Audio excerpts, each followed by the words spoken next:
I am a guy who just wanted to introduce his girlfriend to his family across the country.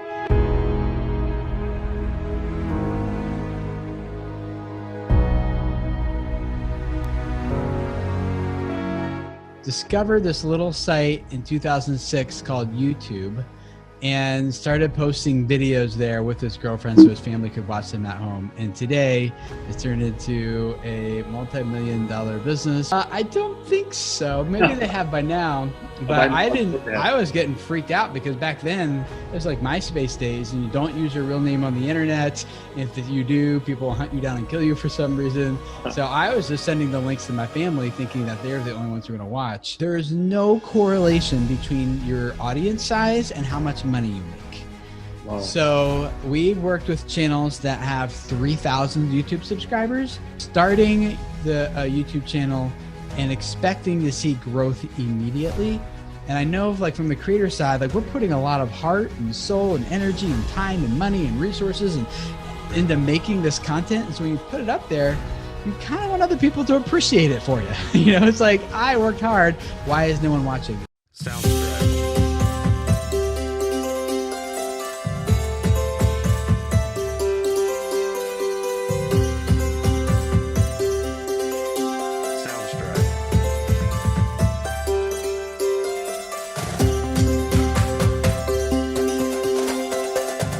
My name is Abhi Arya, father of 2 girls, 6 dogs, husband to a superwoman, a streetcar racer turned hotelier, now social media marketer and founder of the internet moguls of the world. So Tim, if somebody was to ask you your hero introduction, how would you give that up? I was making this up off the top of my head. I'd say I am a guy who just wanted to introduce his girlfriend to his family across the country. Discovered this little site in 2006 called YouTube and started posting videos there with his girlfriend so his family could watch them at home. And today it's turned into a multi-million-dollar business. We've done YouTube strategy for Disney, Warner Brothers, eBay, Budweiser, HBO, MTV, Twitch, all the way down to creators who are just getting started and helping them get literally 17 billion views on YouTube. Wow. So it's been quite a journey since then. And we have 7 kids live in Cincinnati, Ohio. That is fantastic. Not rehearsed, but there we go. How's that for a first? No, that was fantastic. The story was amazing. So did the girlfriend's parents see the videos? I don't think so. Maybe they have by now, but I didn't. I was getting freaked out because back then it was like MySpace days and you don't use your real name on the internet. If you do, people will hunt you down and kill you for some reason. So I was just sending the links to my family thinking that they're the only ones who are going to watch.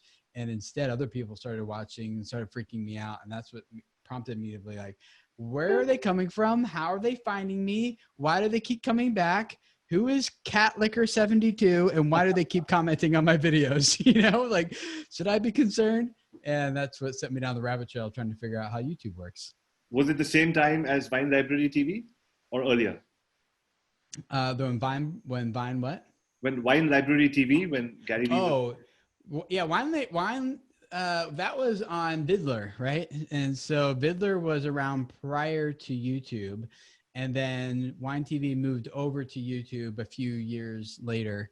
But yeah, this was prior to Wine TV starting on YouTube. Yeah, this was so my first video was March 2nd, 2006. So wow. way back in the early days. Awesome. Raya? Okay, so my first question is, like Dad said, I want to become a YouTuber, but I'm starting on Instagram, kind of trying to build a community there first. How do you get people to keep watching the video? Like a lot of people say there should be a hook at 55 seconds. Some say the first 10 seconds are key. What do you do? Well, there's a couple questions there. Number one is, it's been our experience that it's pretty difficult to get people to switch platforms. So we've worked with several Instagram stars who are like, I'm trying to get people to my YouTube channel, but it's not working. And likewise, we've used like YouTube stars who are like, I can't get people to my Instagram or my Facebook page or my email list or whatever the case is. So we found that it's a lot easier to grow organically and reach the people who are already on those platforms rather than just trying to get the same people to switch a bunch. So you will get your diehard people. They will go follow you in multiple platforms. But for the most part, when we're talking about how do we get explosive growth going on the channel, that's like worth maybe a little bit of growth in the very beginning, but it has diminishing returns. You just can't keep telling your Instagram people to follow you on YouTube, and before long, no one's doing it anymore. So we focus on, like, if we're going to grow a YouTube channel, let's just grow it on YouTube until we're getting, there's 2 billion monthly active logged in users on YouTube every month. So until we have 2 billion people on our channel, like, there's still plenty of growth right there rather than trying to get people to switch. So I don't know if that answers part of the question you weren't even asking, but there's part of it. The other part of it is what do we actually do to like grow the channel on YouTube? Like in terms of that hook, 55 seconds? Yes. So we actually think that, and I shouldn't say think, I should say no, because this is really how it works. Is it like the performance of a video doesn't start at 55 seconds in, it starts with the title and the thumbnail. Like, did you actually get someone to click? And they will click if there's some sort of tension that's created in the brain, some sort of unresolved, like, what happens there? Or, it's that for real? Or, what happens next? Or, oh yes, this is going to solve my problem, or whatever the case may be. There's got to be some sort of tension, and the title and thumbnail work together to create an expectation that the viewer now has. So when they click on that video, that can't be the first time you start thinking about how we're going to get someone to watch this video. You actually need to figure out the title and thumbnail is first, then press record and click and shoot the video. And then that's really the best ways you can then craft the opening seconds of the content to affirm for the viewer that, yes, what you clicked expecting to get is coming in this video. Otherwise, you don't know what the expectation is, and you're just like, the expectation maybe that was set in the title thumbnail doesn't get delivered till like minute 8. And at that point, everyone who's a non-subscribed viewer has already left your content. They've already abandoned it. So we think we start with the title and thumbnail, not really. And then the opening seconds, all three of those need to like work together really well. Awesome. In this video, find out how we got Tim Schmoyer to say yes to us for this interview. Is that a good thumbnail? I don't think too many people will care about that, but you Your can fans love that. Yeah. So so the way we do it is I'll have an idea, and or my producer or my team will have an idea, and we'll just we have a meeting once a month. We'll sit down in a meeting. We'll be like, here's the concept. So yeah, let's talk about this, that, and this thing in that video, and this in that video. And then we'll be like, all right, what's the title going to be, and what image do people need to click in order to want to get to this? And usually that's when we bring on the rest of my team. We'll have every week, we will brainstorm as part of our weekly team meeting. Here's the upcoming content. What's the title? What's the thumbnail? What does that need to do? And then we'll go ahead and craft that content together. But it takes multiple people giving input to kind of figure out something that will work, as opposed to what most creators do, which is they think they have a really good piece of content. They'll start uploading it to YouTube. And while it's uploading, then they start thinking, oh, what's my title and thumbnail going to be? And it just kind of ends up being something that might be really enticing, but isn't delivered until like minute 3, or it might be something that's like just kind of like generic. Sometimes it's something that makes sense after you watch the video, but you need to make sense before they watch the video. So yeah, following that process of title, thumbnail, then hitting record will help you craft that opening seconds of your content to be a stronger hook. Got it. Awesome. Aviana? So my first question is, what is your biggest struggle and mistake that you made by when you're growing your business that you would suggest avoiding to new entrepreneurs that just started? This is an easy one for me. I learned this one the hard way, really hard for a long time, which is people assume, including myself, that when you have an audience, you will somehow make money. And people think that if I get to 100,000 subscribers or I get to 1 million subscribers, then I'll be able to turn this into full-time income, or it'll grow my business or whatever. But we've worked with literally thousands of YouTube creators personally. There is no correlation between your audience size and how much money you make. Wow. So we worked with channels that have 3,000 YouTube subscribers who are generating over $2 million a year in revenue. Wow. Likewise, we've worked with other creators who have millions of subscribers and are making $600 a month. I just 2 weeks ago worked with a creator who has about 100,000 subscribers and he's making about $100,000 a month. So this idea that big audience equals more money is not true. So the mistake I made was making that assumption, thinking that I just need to grow this audience. And actually, I made that mistake on a blog actually prior to YouTube. You guys remember WordPress? It was WordPress still a thing. But I started a blog, and this is 2004 and 5. And I made that mistake there thinking as I grow this thing, I'll just make money. But when I came to YouTube, I knew that wasn't true anymore. And so I launched my YouTube channel with a business model, knowing so here's a mistake, is not just knowing most creators are really good at the first two parts of a business model, which is the rationale for how one creates and delivers value. But most creators are really bad at how they capture value, right? So a business model is the rationale for how you create, deliver, and capture. Creating value, delivering value, but I didn't know how to capture it. And so the mistake I made was not knowing how to do that. So what I really encourage entrepreneurs now is don't just think that because you're going to grow a social media platform automatically means money will come to you. Right. You still need that third part. You got the create and deliver down, but you need the capture too. You need to have a plan for how you're going to do that. So I don't think it needs to be totally polished and fine-tuned before you launch the channel, because you'll learn a lot as you go and you'll want to pivot a few times likely. But learning how to sell is like that thing that I missed at the very beginning. And because it doesn't matter how valuable the thing is you have, if no one buys for it, it's not valuable. Right. So it's really like, how do I learn how to sell and capture value in a way that delivers even more value to the people who are customers and working with us? Perfect. I love that. So Tim, like I said, we're making this venture for families. So Internet Moguls of the World, a family digital marketing school. So hopefully when this is being aired live, thousands of people are going to be watching this, mothers, fathers, grandparents, kids, everybody together. And they're thinking to themselves, can I start a YouTube channel based on my life experiences? I'm only 11, I'm only 42, I'm only 75. Raya, my elder daughter, she wanted to start a channel on digital marketing. And when we started probing on what she really wants to talk about, it came out to be bullying, because she went through bullying in school, and so she said, that's what I want to talk about. So how does one decide what channel to start on YouTube? That's a hard journey. I mean, there's a couple of different ways to approach it. One is like, well, what do I think could be popular on YouTube, could work really well? Oh, there's not a lot of people talking about bullying. Let me talk about that. That's certainly one way to do it.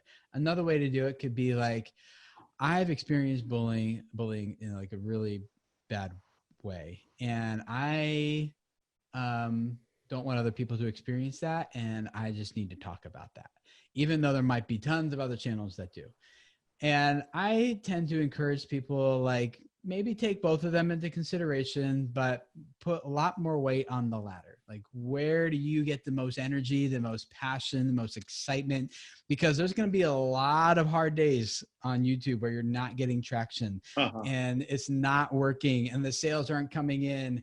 If you're not 100% dedicated and passionate about the thing that you're talking about, and you don't at your core believe that this will change and impact someone's life, you're probably just going to quit and give up.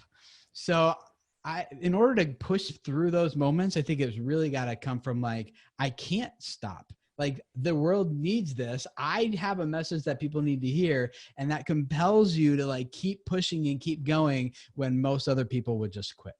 So I would encourage you to focus on like, what's the thing that really matters the most to me, and go with that, and then figure out who wants it and how are they going to consume it from me.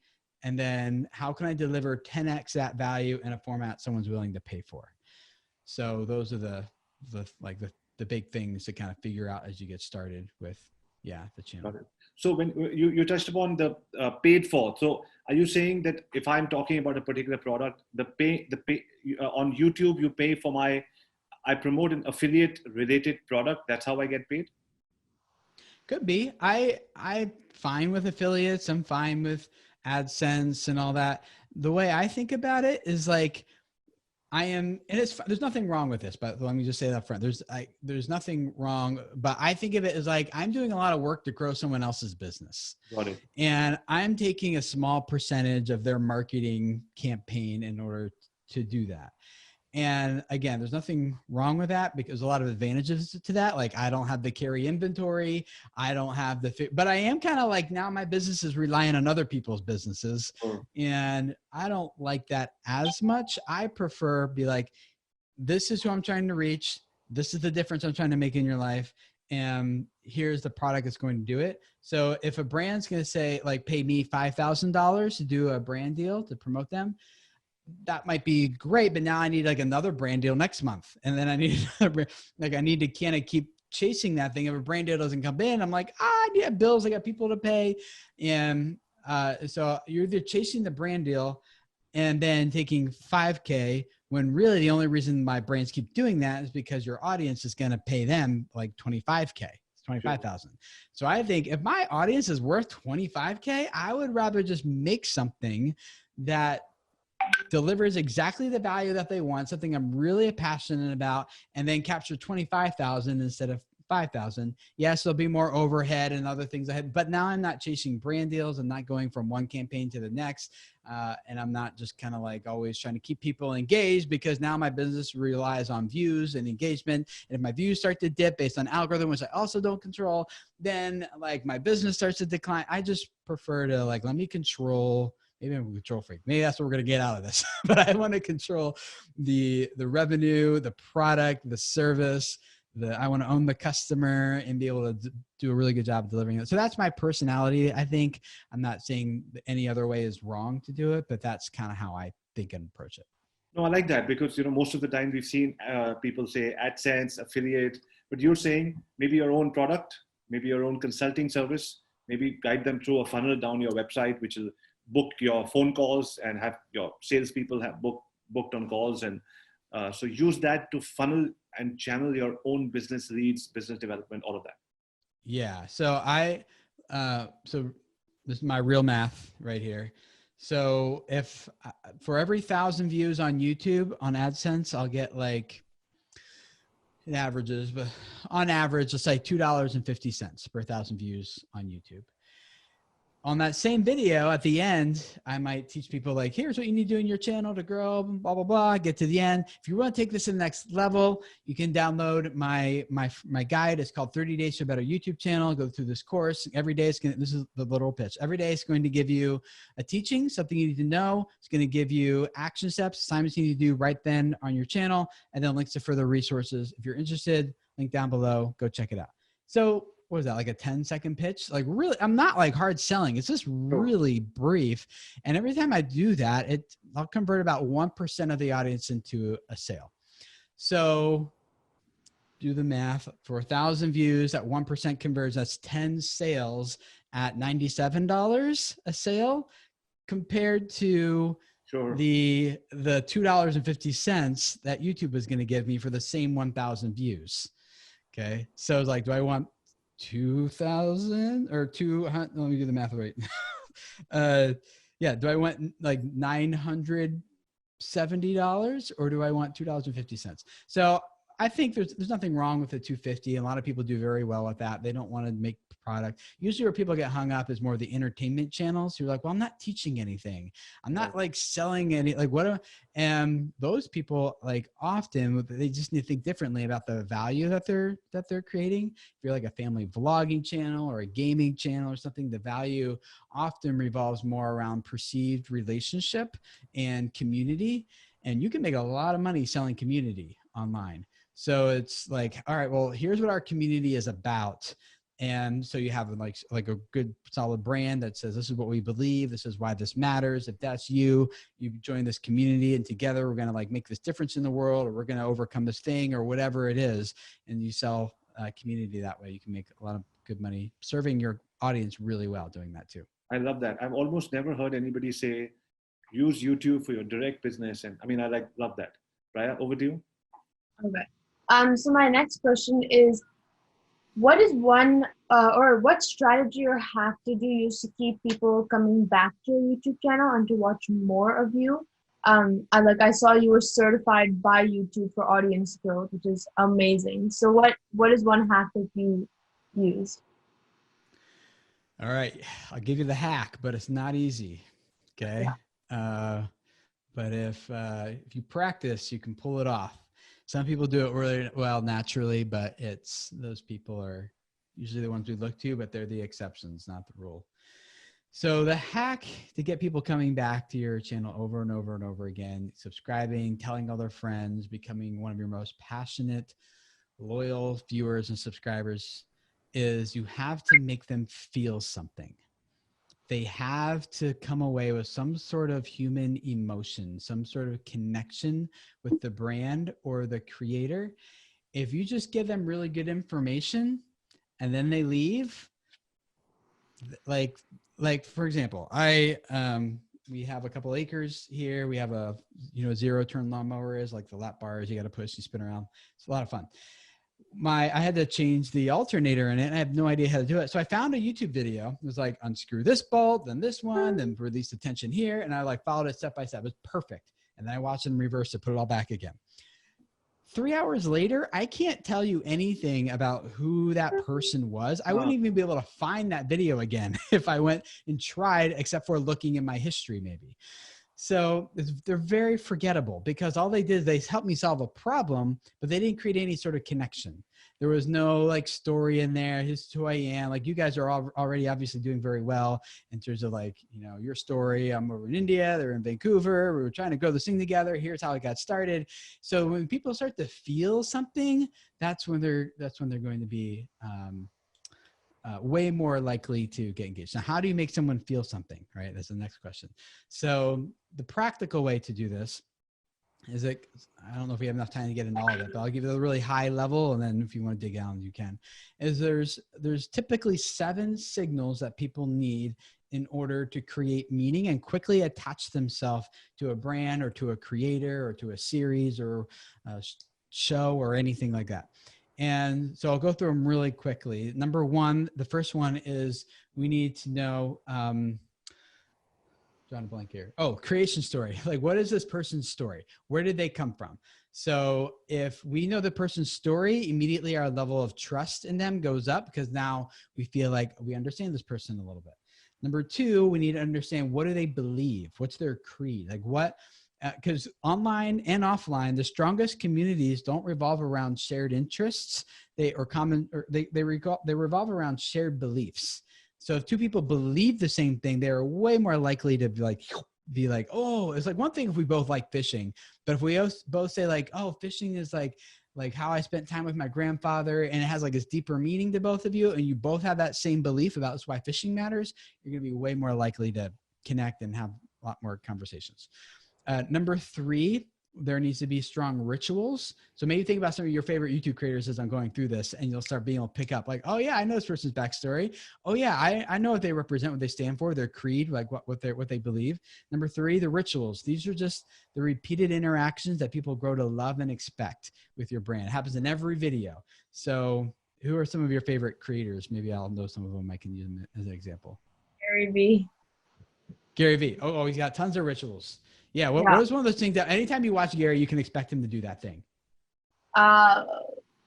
He'll always say, be positive. Or swear. Be positive. Yeah. Yep. Yeah. So he's got, you expect an F word or 2, right? So there's these rituals and he's loaded with beliefs, right? You know his backstory, Wine TV, right? You already know that. So he's got these rituals like PewDiePie, if you've heard of him. He's always like PewDiePie or Brofist or Do Perfect.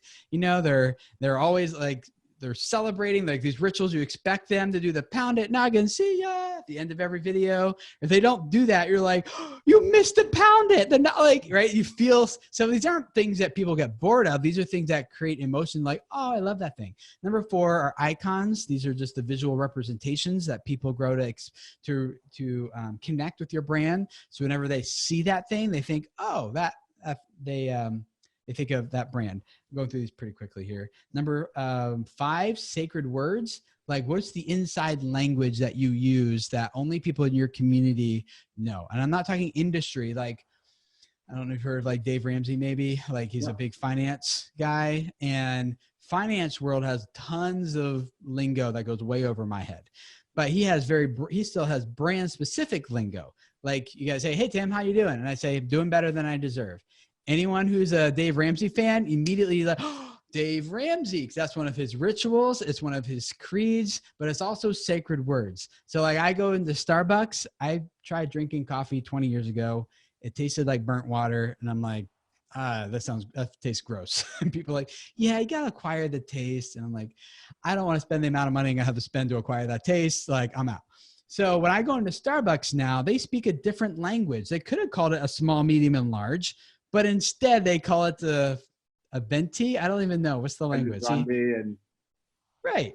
They could have, but they changed the language on purpose. So when you go in there, you feel like you belong here. I know how to order, right? So you need some of that inside language for your brand. You need non-believers. Number 6, the haters. Who are the people who are standing against? Who are we not? So the Republicans and Democrats, as political parties here in the US, they both feed off of each other because it makes each of them link arms even more because they're standing against opposition. Or Apple and PC, right? Or you've got like you got different gamers on YouTube. You've got like a lot of different channels who are saying we are standing against this thing. And if you don't take a stand for something, no one in your audience will stand with you. So you take this stand, they link arms, that solidifies that community even further because now you're standing against something. I'm not saying go out and make haters. I'm saying just by just by standing for something, like for me at Video Creators, you say hopefully you hear it a lot, which is we're all about helping people grow their YouTube channels so they can reach people and change more lives. Most people don't believe that with us. Most people are like, master YouTube, feel more popular. Master YouTube, make more money. Very few people, I want to master YouTube and change the world. And the people who do believe that with us, though, are the clients that we tend to attract. It's the creators we tend to work with, the people who have some sort of bigger mission behind what they're doing, which is great because we really love working with those creators and getting results for them. So you tend to track the audience base that you want based on all those two. The last thing is the leader. I think in your case is very clear as you guys, but who is the leader? Disney has Mickey Mouse. Apple had Steve Jobs. Who is the person that's like leading the charge for this community, for who's teaching people the lingo, the language, who's got this creation story that we really love. And that person is, so I would highly recommend you read a book called Primal Branding. It goes into all of those things in a lot more detail. The author's name is Patrick Hanlon. So I didn't make any of that up. I just learned from people who are smarter than me. But when you look at other channels and other TV shows or celebrities or anyone who's gotten people to care, those 7 things are there. So to come full circle back to your question, the hack is you got to get people to care, and those 7 things will help you get there. Lovely. So you said the book is called Primal Branding? Primal Branding, yeah. That's right. Right here. Primal Branding by Patrick Hanlon. Got it. Interesting cover. Yeah, it's got a new cover now. This is an older copy, but yeah. Very interesting. I love the answer to that question about the rituals and everything. Like I said, we always start by saying, hey, my name is Avi Arya, father of 2 girls, 6 dogs, husband to a superwoman. That's my side of the branding in it. And it's many times when I go on stage, people are like, I need to hear that again. I'm like, what's the big deal about it? But yeah, I see what you're saying. Yeah. And the next time you get up and you say 5 dogs, people will be like, oh, what happened? Because they're going to care about your story, Exactly. And that exact same thing happened because we lost 2. I still say 6 dogs, but we lost 2 dogs in the last 1 year. And everybody's like, what happened? And I'm like, that's a long story, but that's exact same moment happened. Yes. Yeah. That's exactly it. That's how it could get people to care. Right. Exactly. Okay. So, my next question is, what is one mistake you advise to others when starting a YouTube channel? Like you advise them, to avoid. A mistake to avoid. Okay, yeah. There's a couple. Let me just do a couple real quick. I'll make them way shorter than the last one, I promise. One is like thinking that you need to have it all figured out before you get started. So you're going to learn a ton just by doing, we have 7 kids, we homeschool our kids. And like you, I think like, it seems like we have that in common. Like, I just want my kids to learn by doing it. They're going to like learn way more by being hands-on than just taking lots of courses and reading lots of, I think all that's valuable, but like, let's learn. And then let's not like keep learning for the sake of not doing.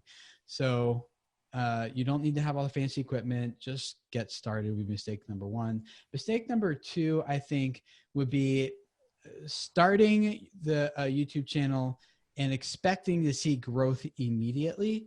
And I know like from the creator side, like we're putting a lot of heart and soul and energy and time and money and resources and into making this content. And so when you put it up there, you kind of want other people to appreciate it for you. You know, it's like, I worked hard. Why is no one watching? Instead, I would encourage you to think about maybe this like as an entrepreneur or any, this works in any, as an athlete, you don't like go onto the field for the first time and think, I'm going to be an Olympian, like immediately, right? Musician, you don't sit down and play the piano for the very first time and be like, I'm a concert pianist, right? It takes time, it takes practice. And so I encourage people, like, don't like set your expectations. Like right now, I'm getting started. This is my learning phase. This is when I'm going to make a lot of mistakes in front of no one, thankfully. You don't want to be making those mistakes in front of a large audience, and you will make mistakes. So get them out now and focus on right now, like the beginning stages of like, I'm just learning how to edit. I'm learning how to tell a good story, like follow a 3-act structure. I am learning how to find my voice. I'm learning who my audience is, how I can best connect with them. I'm just learning a ton. And then at the point where you're like, okay, I think I've got this down, which will be never. But after you've got like the growth and the learning has like started to slow, you're like, okay, now let's switch from the quantity game on YouTube, let's switch to the quality game. So instead of doing like a video a week, I'm going to back off. I'm going to do 1 mind-blowing video a month. Or maybe you're doing like 3 videos a week. I'm going to back off and do 1 amazing video a week that I'm focusing on, because there's no like, the quantity game is over on YouTube. There is no lack of quantity, right? Now it's like, can you surface to the top by beating everyone else on quality? And that quality is in production. Quality is story, is feeling. How do you get someone to feel someone? And the more intense the feelings, the more likely those videos are going to share. People are going to come back and watch more. I just watched a video from this week from Mark Rober, if you guys know who he is on YouTube. I forget the exact title of his video, but he basically made a Ninja Warrior obstacle course for the squirrels in his backyard. Okay. Oh yeah. Did you see that? Yeah. And so at the end of it though, like I did not expect someone, I clicked on it out of curiosity, but by the end of that 15 minutes, I was actually rooting for the squirrels. I was like, what happened? Why am I cheering cheering for squirrels? And then at the end, like I won't spoil it, but there's like a really good, like the character transformation at the end of that story. It was not what I was expecting.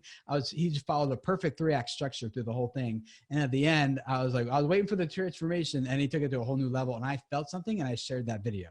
So so anyway, I said I wasn't going to make it long. Sorry. Maybe unlike you guys, I can't stop talking. That's what a good YouTuber does, I guess. We love that. But yeah. That. So yeah, get those things. Those mistakes.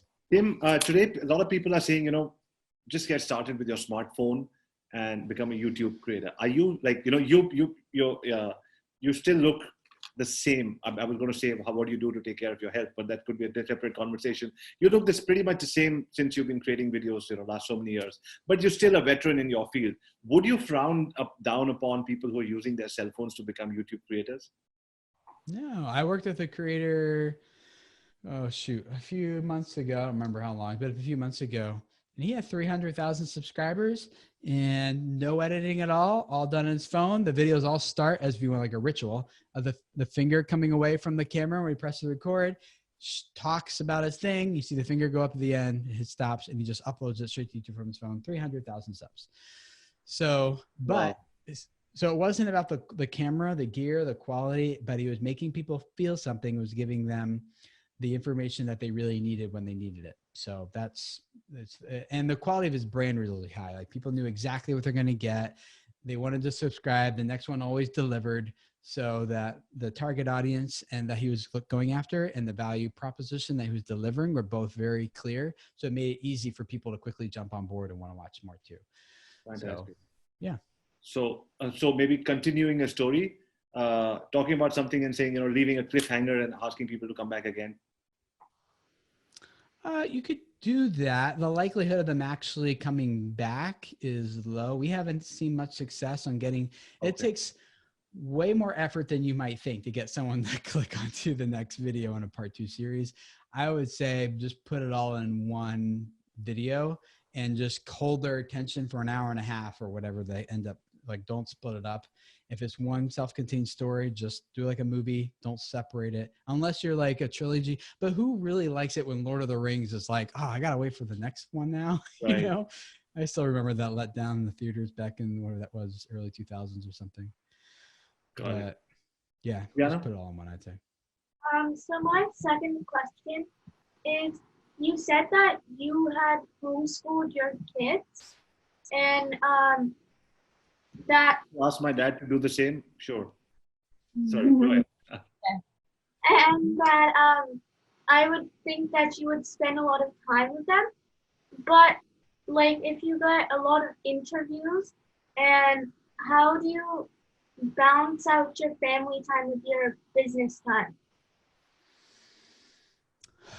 You guys are not asking quick, easy questions. These are good. I don't think of it in terms of balance. I think of it in terms of priority. And so for me, there's kind of like, there's all these competing priorities. And I have to say that based on my beliefs and my values, what comes first, what comes second, what comes third. And eventually at the end of the day, time's going to run out and anything that's below that red line just doesn't happen. Right. But I'll have gotten the most important things done, as opposed to thinking everything has equal priority and other people's emergencies must now become my emergencies. Like it just doesn't. So I think about more on like priorities. And so we've kind of prioritized some of that stuff. And there are some seasons where you're just like, you know what, family, right now I've got this big launch, or we just brought on 30 new clients, or like right now we're bringing on 30 new clients this week. So we're like, I just need a little extra time. They're understanding. I'm not saying it never fluctuates, but if that becomes a lifestyle or an ongoing rhythm, then I think that becomes unhealthy. So I read a really good book called The Pumpkin Plan by Mike Michalowicz. And in there, he says something that was really helpful. Basically, the way that you grow a prize-winning pumpkin is similar to how you grow a really successful business or YouTube channel, which is you need a prize-winning seed / idea, and you need to plant it, and you start watering it and nurturing it, just like you guys are doing, right? And then as that vine continues to grow, in order to grow the big prize-winning pumpkin, you got to cut off all the other pumpkins that are growing on the vine, so all the nutrients go to just one pumpkin on the vine. He describes those other pumpkins as distractions that are disguised as opportunities. Wow. And I get those all the time in my business. So I can tell you the whole story, but I ended up letting go of a whole bunch of clients. I cut my revenue down by 30%, which was not sustainable for us at the time. And I want to be like, what can I be the best in the world at? And let me just focus on doing that one thing really well and cutting off all the distractions. So very regularly, my team and I, and for my family, my wife and I, we sit down and we're just like, we're cutting this off, we're cutting that off. And even though like I just had a potentially 6-figure deal that I just turned down like a few days ago because it sounds like a good opportunity, but I think ultimately it's a distraction. And so I said, I don't have time for that. It's more important for me to take care of the clients we're onboarding right now and make sure that they have a good experience than it is for me to get another 6 figures over here. So yeah, that makes answer your question. That makes us feel so special. Thank you, because you've taken out this time, and you also sent us the video prior to the thing. So thank you so much for it makes us feel very special. Thank you so much for carving out that time for us. Yeah, you're welcome. You had a last question?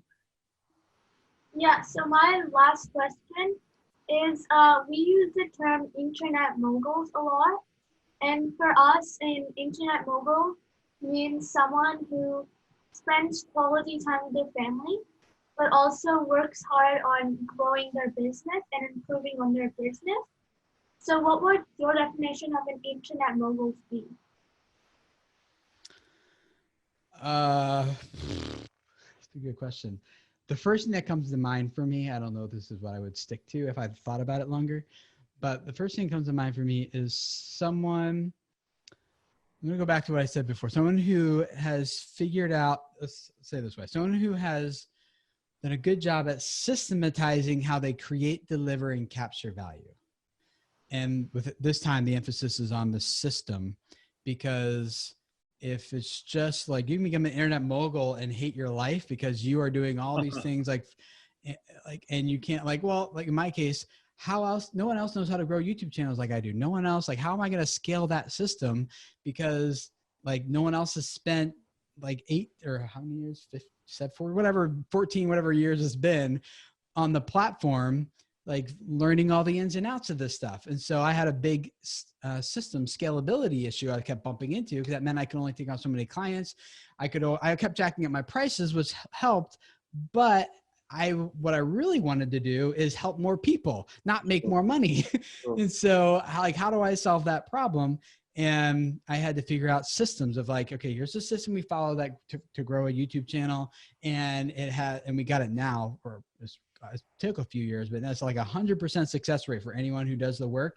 In about 8 weeks, most people about double in 8 weeks and then keep growing from there. Even like we have someone going through it right now with 1.5 million subs, and he's like, great. Wow. So it's, so now I teach that system to other people who now can work with our clients, which gives me the freedom now to spend more time with family and not be as stressed, and know that we are collectively have systems down in place that are serving people really well. So E-Myth was a really good book that helped me with that. What's that again? E-Myth. E-Myth, yeah. E-Myth Revisited, why most small businesses fail, or something like that.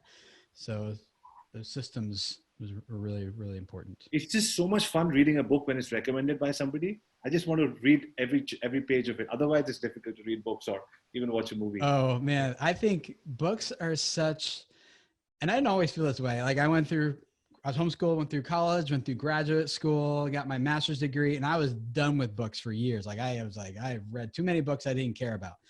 But here I am now, a little decade or two later, whatever it's been. And I'm like, books are an amazing source of like really like helpful, deep information in a very inexpensive format. So I listen to audiobooks now because I can do that while I mow the lawn or work in the garage or something like that. But